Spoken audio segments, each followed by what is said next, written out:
Olá, quero chamar a sua atenção para. Eu sei que você não vai debater comigo agora, você pode comentar da maneira como você quiser. Mas eu quero chamar a sua atenção especificamente para esse texto registrado aqui na carta de Paulo.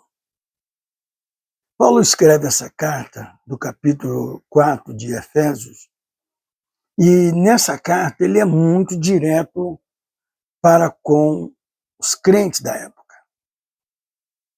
E eu preciso mostrar a você uma coisa que eu enxerguei, e eu tenho certeza que, divinamente, inspirado pelo Espírito Santo, para poder entender essa ideia.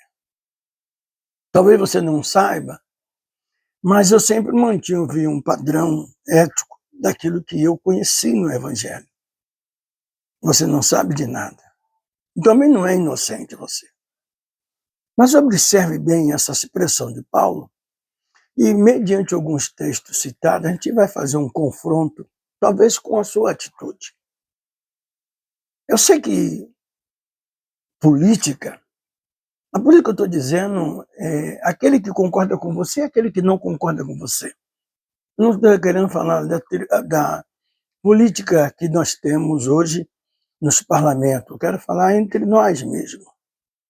Quero falar entre nós que somos membros, crente, e vemos grande diferença da igreja primitiva para os dias atuais. Eu tenho certeza absoluta que quando andamos mediante a leitura da palavra, nós encontramos coisas e assuntos que, na verdade, nos surpreendem. E nós perguntamos o porquê e o porquê não perguntamos. E nós temos uma visão que tudo que sucede, cede, ou cresce, ou surge, ou aparece, ou inventa, vem de um porquê. Vem sempre de um porquê. E é muito interessante entender que porque sabemos e porque queremos saber, isso gera um crescimento muito grande de estudiosos, e tanto renomados como aqueles que vivem no anonimato. Mas observe o que disse Paulo aqui. Eu estou usando uma versão que eu achei interessante a maneira de como se lê. A unidade da igreja. Portanto, eu, prisioneiro no Senhor, suplico-vos que andeis de modo digno para com o chamado que recebeste. Paulo está falando isso com alguém que tem convicção do seu chamado. E ele está pedindo ele está suplicando como se essa pessoa entendesse a súplica dele. Paulo fala suplicando, implorando, para que a pessoa entenda na mente a responsabilidade que é pessoal. Observe disso, ele está fazendo a parte dele de admoestar o tal. Observe bem, verso de número 2.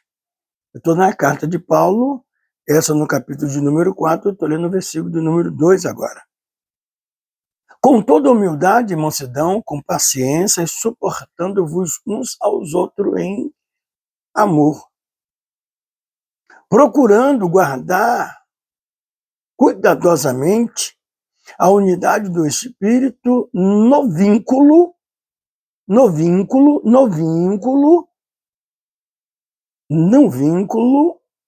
no aperfeiçoamento, procurando guardar cuidadosamente a unidade do Espírito no vínculo da paz. Paz é algo que você vai entender que é tranquilidade na alma. Paz é tranquilidade na alma. E é muito bom você entender que tranquilidade na alma é algo que você não seja manipulado pelos seus sentimentos abstratos, dos seus sentimentos devastado, destruído, desgostoso. Eu poderia usar muitas outras expressões que talvez seja fora do seu entendimento, mas está no vínculo do que eu estou entendendo.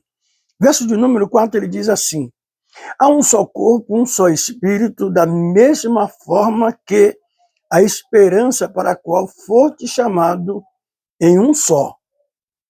Há um só Senhor, uma só fé, um só batismo. Um só Deus, Pai de todos, que é sobre todos, por meio de todos, em todos. E a cada um de nós foi concedido a graça conforme a medida repetida por Cristo. Entende isso? Parece mistério, né? Mas não é não. É bem revelado. Que todos nós, olha o verso, porque é o 7. E cada um de nós foi concedida a graça conforme a medida repetida de Cristo. Ou seja, Cristo deu uma dosagem única para todos, de que nele tinha. Capacidade.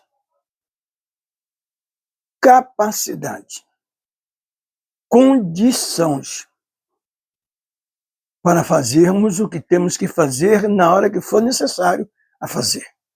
Verso 8. Por isso que foi declarado quando ele subia em triunfo às alturas e levou cativo a cativeiro. E levou cativo a muitos prisioneiros e substituiu dons aos homens. Tradução essa terrível. O que significa? Ele subiu, senão que tenha também do céu, descido também do céu, a parte mais baixa da terra. Aquele que desceu, mesmo que semelhantemente subiu, mas além de todos os céus, para preencher tudo que existe. Assim ele designou alguns para apóstolos, outros para profetas, outros para evangelistas, outros para pastores e mestres. Eu posso ter a mesma conjunção de que você tenha corpo, alma, tudo esse conjunto. Você pode ser claro, eu posso ser, como você está vendo, escuro. Isso não vulga. Mas essa responsabilidade do trabalho que nos foi dado foi para trabalhar em sentido da Igreja de Cristo. Juntos. Não vamos nos ajuntar com o que sabemos, com um pouquinho que nos resta de esperança na vinda dele, para criar um show, um espetáculo. Não vamos usar essa oportunidade de que temos uma credencial, um título ou um conhecimento para prejudicar o andamento do crescimento do corpo de Cristo. Sabemos que isso não depende nem de mim, nem de você. De modo algum. Não, de modo algum. Mas você foi chamado. Tem certeza da sua chamada? Para quê você foi chamado? Qual é o propósito da chamada que você teve? Estamos vivendo hoje nas redes sociais uma coisa tão interessante, se você souber como começou o Facebook, no caso, tem até um filme que te ajuda a você compreender o que é de mais interessante, mas não é difícil, não. Você vai entender Facebook, basta você jogar uma pedrinha no mar e você vê o que a pedrinha faz. Quando você joga uma pedra maior, você vai vendo o percurso que acontece. Não entendeu? Vou te explicar de outro jeito. Se você mora em um bairro que tem ruas após rua, quando acontece um probleminha numa rua, por mais distante da que você está, aquele efeito sonoro, aquele impacto vem até você. E se acontecer com você, vai até aqueles que... E isso acontece quando uma bomba explode. Você já esteve dentro de um elevador fechado e que entra uma pessoa com problema intestinal e de repente larga? Já viu o que acontece dentro do elevador? Você já esteve dentro do elevador, você sabe o que eu estou dizendo. O problema é que muitas das vezes essa pessoa que entra com um intestino, que esse intestino que eu estou me referindo já não é mais aquele danificado. Estou falando do intestino preso na pessoa bendita que é o nosso Senhor e Salvador Jesus Cristo. Ou seja, vamos ser mais, a igreja de Cristo Jesus. Esse intestino delgado, essa conjunção, essa ligação de um para com o outro. E se você remove uma peça, você remove uma peça. Se você tirar alguém, lembra do joio e o trigo? Você pode danificar alguma coisa. Então você tem que entender qual é o seu chamado. Você já não é aquele homem nem aquela mulher que é levada pelas outras. Tem até um dito antigo, Maria vai com as outras. Você é a tal Maria vai com as outras? Nós temos todo o acesso a entrarmos no trono da graça, para orar, e falar com Deus e apresentar ali tudo o que é e o que está acontecendo. Talvez você não esteja fazendo isso. Talvez você nem queira fazer isso. Mas quando nos reunimos para fazer o que é de melhor que temos, esquecemos que temos o erro. É muito fácil entender isso. Existem pessoas que ficam se observando um culto de obreiros, só para obreiros. Mas ele se destaca porque não só tem obreiro. Porque destaca, você observa. Tem muita pessoa ali que não é obreiro, não faz parte desse tipo, para ouvir certo tipo de assunto que deveria ser diretamente para o obreiro. Então que nós temos hoje uma variação de coisas que muda o conceito da igreja primitiva para com as igrejas atuais. Se nós olharmos hoje, mas eu quero insistir ainda aqui mais um pouquinho, porque tem aqui no verso 16, onde eu termino a minha leitura, é que modifica a história. Assim ele designou alguns, é o verso 11 que nós estamos lendo, para apóstolo, outros para profeta, outros para evangelista, outros para pastores e mestres. Com o propósito, o 11 fala e o 12 explica. Com o propósito de aperfeiçoar os santos para a obra do ministério, para o corpo de Cristo seja edificado.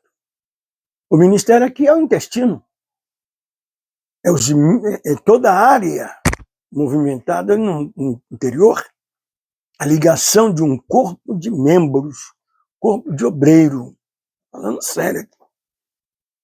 O 13 vai dizer assim: até que todos chegamos à unidade da fé e do conhecimento do Filho de Deus, e chegamos à maturidade, atingindo a medida da estatura da plenitude de Cristo.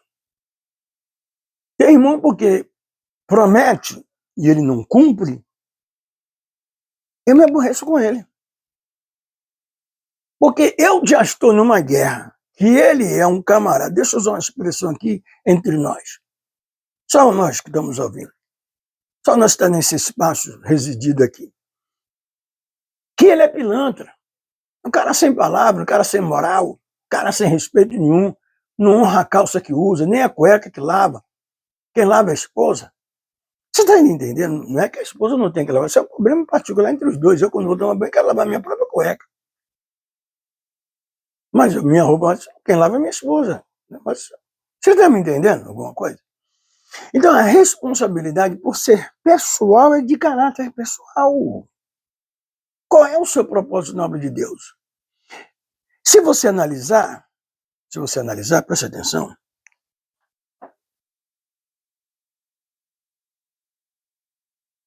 Se você analisar, você vai perceber ali no Jardim do Éden uma coisa interessante ali.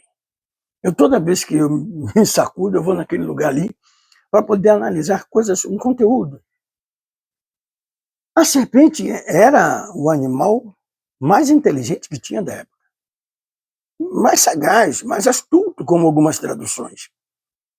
E essa chegou para a mulher. Preste atenção no que eu vou te dizer, para você entender o que eu estou falando. E essa chegou para a mulher e disse à mulher: de toda a árvore do jardim vocês podem comer. Quem pergunta quer o quê, amigo? Saber. Mas a pergunta que a serpente lançou para Eva foi uma pergunta de grande curiosidade. Às vezes eu estou com segredos guardados no meu interior. E de repente alguém lança uma pergunta que força a barra a arrancar a minha curiosidade. E eu acabo falando o que não deve ser falado. E a serpente conseguiu arrancar. A outra coisa interessante é que a serpente estava observando eles para fazer tal pergunta. Você já imaginou o quanto o adversário te observa, me observa, nos observa, para fazer perguntas indagadas ao que pode prejudicar o intestino da igreja? O fluxo do andamento sanguíneo em veias, as combinações lógicas dos encaixes perfeitos, ela vai precisar de um cobaia. E o cobaia não está do lado de fora, o cobaia está do lado de dentro para ela. Então ela vai ter que achar ele. Preste atenção, poxa. Olhe para essa observação e analise dentro do seu conceito ético, moral, que é a sua responsabilidade que está em jogo. Eu ouvi um amigo dizendo que por muita besteira na mente do homem, ele já não acredita que Deus fala com ele. E muitas coisas que ele vê a gente fazendo, ele acha que aqueles têm a mente cauterizada. E não acredita mais na promessa. Mas e você acredita ou não acredita? Algumas pessoas deslizaram. Já tomou uma queda? Não, peraí, vou te dizer que queda é essa. Não, não é assim não. Não, também é problema. Quando você tropeça, que você perde o equilíbrio. Mas imagine você com uma sandália havaiana. É bem conceituada, né? Mas não quero fazer publicidade dela. Quando você pisa no limo, meu amigo, no limo. Você já viu quantas pesadas você dá para trás para tentar se aprumar e quando você vê, bate com as costas no chão, não se segura em lugar nenhum, é queda mesmo, irmão. Isso é muito interessante quando você entende que eu caí, você cairá. Aquele jogo é feito dominó. É isso que você precisa entender. Se ele já não está mais confiando na fé que está em Cristo Jesus, você também não está. Como é que você pode agora arrumar essa baderna? Como é que você pode agora arrumar essa baderna? E você cuspiu, fez besteira e agora por causa de você, aquele cara sai contaminado. Você já mastigou alho? Você mastiga o alho, escova os dentes, tudo direitinho e sai? Sai não, irmão. A essência do bicho é terrível. Ele é bom por um monte de coisa, especialmente para contaminar o olfato de alguém. Bem, presta atenção, venha comigo. Vamos concluir aqui. O objetivo é que não sejamos mais como criança. O 13 respondeu, o 15, o 14 está dizendo, o objetivo é que não sejamos mais como criança, levado um lado para o outro pelas ondas teológicas, nem jogadas para cá e para lá por todo o vento de doutrina, pela malícia de certas pessoas que introduzem a incautos ao erro. São aquelas pessoas de menos entendimento. Os indoutos. Eu posso ser um indouto para você, que esteja me assistindo agora, porque você pode querer consertar o meu português. Mas eu não quero que eu conserte, eu quero falar desse jeito.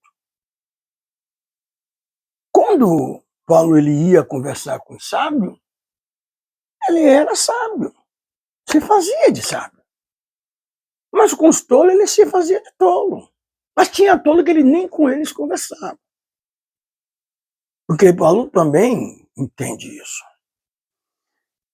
Verso de número 14 já lemos. O 15 disse, longe disso, segundo a verdade e amor, graça em tudo naquilo que é a cabeça Cristo. Dele, todo o corpo, ajustado, unido, auxílio de todas as juntas, cresce e edifica-se a si mesmo em amor, na medida do que cada parte realiza a sua função. Acabou. Qual é o seu chamado? Porteiro, fica na porta, toma conta da portaria. Resolva a sua responsabilidade. Qual é a sua função? Cada um tem uma função. Cada um tem que estar apto a exercer a sua função. Você chega numa loja e você vai diante de uma pesquisa de busca, compra, alguma coisa, e você tem lá alguém que vai lhe atender. Onde aconteceu, eu estava em Cajazeiras, entrei dentro de uma loja de material escolar e fui procurar uma peça que eu queria botar no caderno, mas não era no caderno, eu queria botar na Bíblia, mas gostei como está no caderno. No caderno me surpreendeu a maneira, então eu estou procurando isso, mas ele disse para mim que eu não ia achar separado, que aquilo ali já se vende daquele jeito. Então eu tenho duas opções, eu destrago o caderno e pegar aquelas partes pintadas e colocar na Bíblia. Porque é melhor para procurar o que eu quero. Aí depois resolvi comprar um adesivozinho, eu já tenho alguns e ficam melhor com mais outros. Aí eu te pergunto para você, e você que é meu amigo vai entender, e vai me dar a resposta correta. Qual é a sua função no corpo de Cristo? Paulo, em Romanos 12, ele fala sobre a unidade dos membros. E é bonita a lógica que ele coloca, que ele vai chegar ao ponto de perguntar, se você é orelha, por que você não gostaria de ser olho? Não, você dizer que não quer ser orelha. Não, dizer que não quer ser o olho. Então é tudo, cada coisa já foi tudo pronto, tudo colocado no seu devido lugar. Se você pode entrar dentro da igreja e congregar, aceitar, fazer o seu compromisso, faça a sua parte. Ah, mas faça a sua parte. Não adianta eu dizer que fulano adulterou, rapaz. Você viu o escândalo? O que você está fazendo? Incrementando uma coisa. De repente a pessoa nem sabia de nada, mas graças a você agora a pessoa já sabe. Eu poderia dizer que não seria a graça, poderia ser o verso, né? Porque graça é favor imerecido, mas você deu a ele a graça dele saber o erro do irmão. Você deu um favor a ele merecido, não merecido, ele não merecia esse favor. Porque a graça é o favor imerecido, aquilo que a gente recebe de Cristo, o que não merecemos. Aí você pega um cara inocente e você dá algo a ele que ele não merecia receber aquilo ali, contamina o cara. Mas é assim que você se sente, homem de Deus, mulher de Deus, tal, fazendo um monte de besteira. Como é que é a sua vida para com Deus? A minha te interessa? Claro que me interessa. A minha vida interessa a você, mas a sua me interessa? Eu não quero nem saber mesmo. Agora, se eu souber dessa pessoa diretamente para mim, você também não vai saber. Porque os meus professores me ensinaram que, como um homem de Deus, eu sou um sepulcro ao ouvir uma coisa. Muitas das vezes a gente cai na asneira de confiar na credibilidade espiritual de alguém e você fala. Esse alguém cai na credibilidade de falar para outra pessoa que ele acredita que é crente. E sabe o que acontece? Uma bola de neve vai espalhando, meu, que nem trabalho de fofoqueiro. Pega daqui, entrega ali, pega dali, entrega lá. E depois como é que fica a vida da pessoa? Toda destruída. Mas o que eu posso fazer? Só agradecer o seu tempo de a gente estar aqui conversando. E agradecer também por você ter entendido isso. Se você não entendeu, tudo bem, o problema é seu. Se você não quiser entender, entendendo, isso para mim já está o suficiente. Estamos vivendo os últimos momentos. Jesus, quando repreendia os fariseus, Jesus parava na cara. Ai de vós, escriba, fariseu e hipócrita. E Jesus largava o doce. Aí eu pergunto para você, qual é o ministério terreno de igreja titulada Ministério na Terra, que tem a mesma semelhança dos escriba e fariseu? Veja, no sentar, no levantar, nas expressões, veja como eles gostam de ser chamados, de ser bajulados. Veja! Veja! Você conhece algum? Mas você não tem que se meter na vida dele. É você que corresponde por você. Você é respeitado, respondendo pelos seus atos. E é sobre isso que nós vamos ver naquele grande dia. Se o tempo nos desse espaço, a gente ia falar um pouquinho da diferença das igrejas primitivas para as igrejas atuais. Mas eu só vou fazer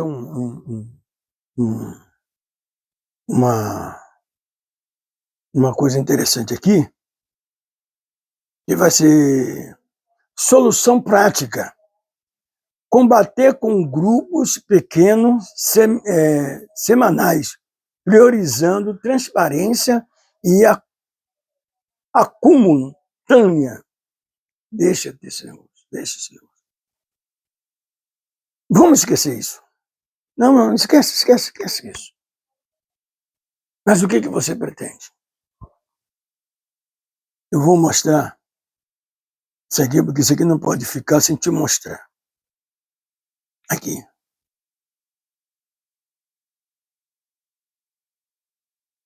Aqui tem. Práticas diárias. Isso é da igreja primitiva, viu? Partilhar as refeições em lares. Partilhar as refeições em lares. Nessa cultura, a situação lá era terrível. Então eles iam, e esse era o comportamento. Eles compartilhavam. Eles tinham tudo em comum. Não é negócio de uma frase didática para alguém copiar e ficar... Não. Isso é a realidade. Você conhece onde eu moro? Conhece as minhas condições, a minha situação? Você que congrega comigo, você que é meu irmão, você conhece as minhas condições, a minha situação? Não, calma aí, eu estou só querendo que você entenda que ele sabia as necessidades de um dos outros. Entende? É isso que você tem que se importar com as condições de irmãos que precisam. Eu tenho um testemunho muito autêntico. Eu vou contar isso para você que marca história. Ah, não, melhor não. Chega. Reunia pequenos grupos semanalmente para comer junto. Compartilhava a alegria e as necessidades como partir do pão na casa de casa, em casa, com alegria. Observe-se Atos 2,46. Ajuda mútua financeira. Cria faltas, verdade, doando bens e tudo em comum. Eles pegavam seus pertences, fazia o que tinha que fazer e levava para quem precisava. Basta. Mas e aí, você? Deu para refletir alguma coisa? Papo direto. Obrigado pela sua atenção.